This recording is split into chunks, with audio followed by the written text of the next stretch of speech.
ભારતના બંધારણના ઘડવૈયા ડોક્ટર બાબા સાહેબ આંબેડકરના નિર્વાણ દિન નિમિત્તે ભરૂચના રેલવે સ્ટેશન નજીક આવેલ ડોક્ટર બાબા સાહેબ આંબેડકરની પ્રતિમા પાસે બામસેફ ઇન્સાફ સંગઠન તથા વિવિધ સંગઠનો દ્વારા પુષ્પાંજલિ અર્પણ કરવામાં આવી હતી। 6 ડિસેમ્બર 1956ના દિવસે ભારત રાષ્ટ્રના શિલ્પી રાષ્ટ્ર નિર્માતા વિશ્વમાં જ્ઞાનના પ્રતીક ડોક્ટર બાબા સાહેબ આંબેડકરે પોતાના જીવનમાં અવિરત અવિસ્મરણીય સામાજિક પરિવર્તન આંદોલનને સમાજને સોંપીને તથા ગત બુદ્ધના શરણ જતા જતા આહ્વાન કરતા કહ્યું હતું,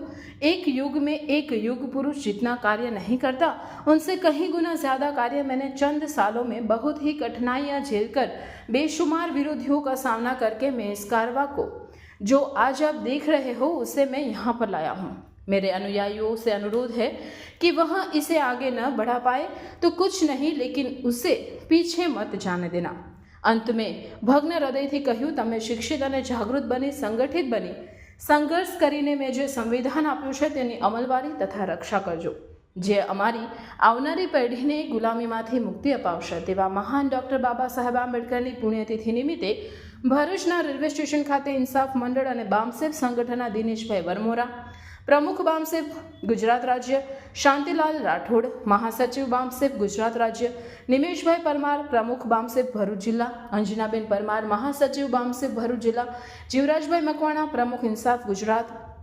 વિનયભાઈ સોલંકી, મહાસચિવ ઇન્સાફ ગુજરાત અશોકભાઈ મકવાણા, પ્રમુખ ઇન્સાફ ભરૂચ જિલ્લા જયંતિભાઈ સુતરિયા, મહાસચિવ ઇન્સાફ ભરૂચ જિલ્લાના હોદ્દેદારો